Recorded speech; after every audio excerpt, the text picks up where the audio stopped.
exact kind of feeling that I want everyone who passes through these doors to have. I want everybody to feel better when they walk out of Harborside Health Center than when you did walking in.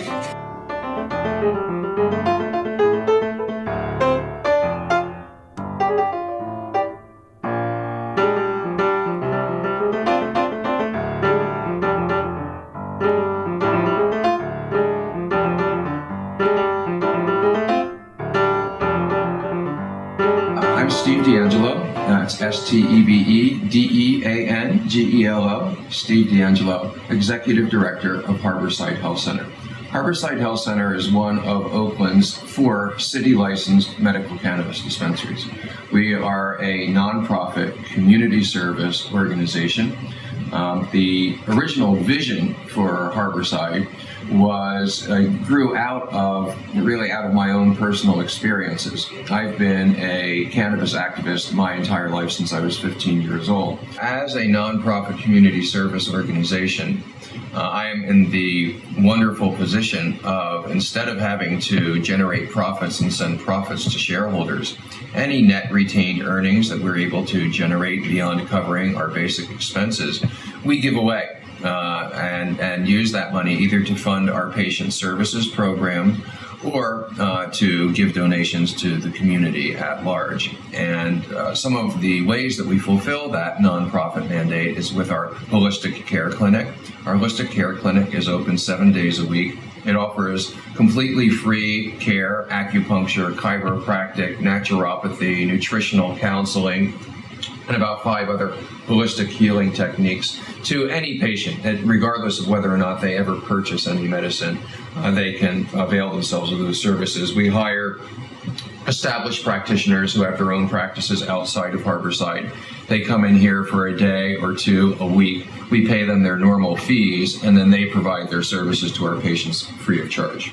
When I arrived here, I was really hoping to walk into dispensaries that would be, amazing sanctuaries of kindness and gentleness, that would be clean, that would be uplifting, that would be beautiful, where I would be welcomed warmly. I was coming from the East Coast and really expected that I would get this warm welcoming of the long-lost brother from the dark side coming into the light, right? But instead, what I found was that there were basically 2 types of dispensaries in 2001. Either those that were started by very well-intentioned activists who didn't have any business experience and didn't have any startup capital. Despite those handicaps, this very first wave of operators of dispensaries were very successful from the point of view of attracting business. And because there were no other alternatives, hundreds and thousands of patients streamed into the few dispensaries that had been opened by the well-meaning activists. This in turn engendered a second wave of cannabis dispensary operators, people who were really more interested in making money than they were in serving patients, people who often came from a background in illicit distribution, sometimes gambling, sometimes pornography, sometimes dealing of other drugs. And in both cases, with the activists and with the thugs, the facilities that they put together reflected their backgrounds. So in the case of the activist dispensaries, what you found most often was that you would go in there, people would not be very well organized, they wouldn't be very well trained. You could tell that somebody had just hired all of their friends and given them cushy jobs. People didn't really know where things were or what the policies or procedures were. The selection was very small. There was no real attempt to create a beautiful and uplifting environment. But the thug dispensaries were even worse, because you would go into these places and they would be bristling with barbed wire and bulletproof glass and great big thugs with guns on their hips. And they very soon started not only were they not serving patients well, but they also didn't serve the communities they were located in well. And you began to see a lot of problems in neighborhoods that had these types of dispensaries. And that caused, in turn, a lot of public relations blowback for the movement.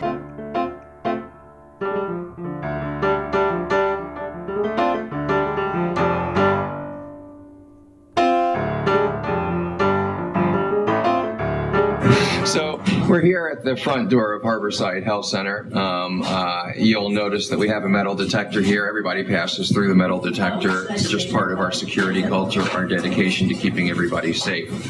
Basically, three types of people will come through that door, either new patients, returning patients, or patients who are bringing us medicine. Harborside Health Center has 53,000 members in our collective who have signed our collective cultivation agreement. So it's a large number of people. We see between 700 and 800 patients per day. Typically, on really heavy days, it can shoot up to almost 1,000 patients. This is our orientation room here. This is where we orient our new patients, where we check their medical cannabis identification, where we ask them to take a look at our collective cultivation agreement and sign it if they are comfortable with that. Also to take a look at our mission statement, our rules and regulations. When I saw what level the dispensaries in California were operating at, I realized that it was critical to create a new model of cannabis distribution, a model that emphasized responsibility, that emphasized compliance with the law, that emphasized legitimacy, that brought high standards of excellence and professionalism to an industry which, at that time, had little of either and desperately needed both. So the vision for Harborside was to bring that dedication to excellence, that dedication to the ideals of the medical cannabis movement into a dispensary. You know how there's some businesses that you go to and they may do some little special thing. They might compliment you on your hat or remember your order or ask you your name, something that lets you know that you're more than just a walking wallet to them. And I don't know about you, but for me, I'll go an extra 3, 4, 5, 10 blocks to get to that place instead of another one. I'll wait in line for a few more minutes just to get that sense of personal connection. And when I recruit and I train my staff, I let them know that that's the exact kind of feeling that I want everyone who passes through these doors to have.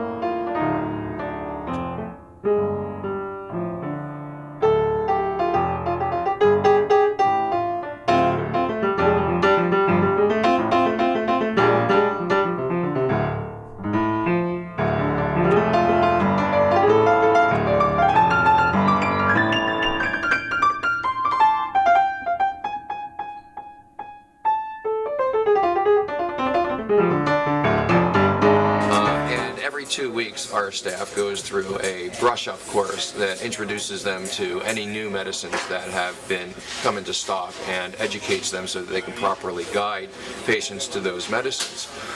Our staff is trained to engage in a dialogue with patients to help them find the best type of medicine, because doctors really don't do that. Doctors, unlike with most prescriptions where doctors specify what type of pill and the number of pills to take and what time of day to take them, with cannabis recommendations, doctors simply authorize the patient to use cannabis, and it falls to our staff to help guide the patient to the proper medicine for their needs. And so the staff is trained to engage in a dialogue with patients to ask them questions like, what time of day are you going to be using this medicine? What symptoms will you be medicating for? What other activities will you be engaged in while you're medicating? What is your budget? What type of medicine has worked well for you in the past, and what hasn't worked so well for you? Through the answers to those types of questions, we can help guide the patient to the medicine that's best for them. And I'll give you a couple of examples. These cannabis capsules. The patient would take the capsules. They would take about 45 minutes to take effect, because when you swallow cannabis, it goes through your digestive system. I would recommend a sublingual spray. Patients just take this medicine, they shake it up, and then they spray it underneath their tongues. This would take effect in about 10 minutes, and it would have an effective period of about 90 minutes, which would allow the patient to bring their morning nausea under control Of course, we have the world's largest selection of cannabis. We usually have about 50 types of cannabis flowers on our menu every day, about 20 or 25 different types of cannabis concentrates, and about 30 different types of alternative cannabis medicines, ranging from our capsules and our sublinguals to tinctures to a variety of edible preparations. One of the most exciting new products that we've seen are topical cannabis preparations. These are things that you either spray or smear on your skin. They're completely non-psychoactive, but they are very, very effective for skin ailments like psoriasis and eczema, very effective for arthritis, for fibromyalgia, for migraine pain, and for just general muscle stress, ache, pain, and soreness. Here's our library. One of the things, of course, that we're dedicated to at Harborside Health Center is educating and empowering our patients. So we want them to be able to learn everything that they possibly can about cannabis, about how to use it in a medical way, about how to grow it, about the history of cannabis, and the politics of the cannabis reform movement. So we provide this library. There's actually about 10 or 20 times as many books in the library, but it is a lending library, so the books rotate on a regular basis. Here you will see our altar, prayer and meditation space. We believe that one of the ways that cannabis works is by activating the mind-body-soul nexus in the healing process. And so we like to call out, have a space in the facility where we can sort of call on that spirit energy, where we can give a little bit of a place where patients can connect up with that aspect of the cannabis healing process. Our altar changes periodically depending on what's going on in the world. A year or two ago we had a huge oil spill here in the Bay, much as they're having in the Gulf now, and we put up an altar, a Clean the Bay altar up. This altar that you see behind me is in honor of my dear friend Jack Herer, who is one of the huge inspirational leaders of the cannabis reform movement.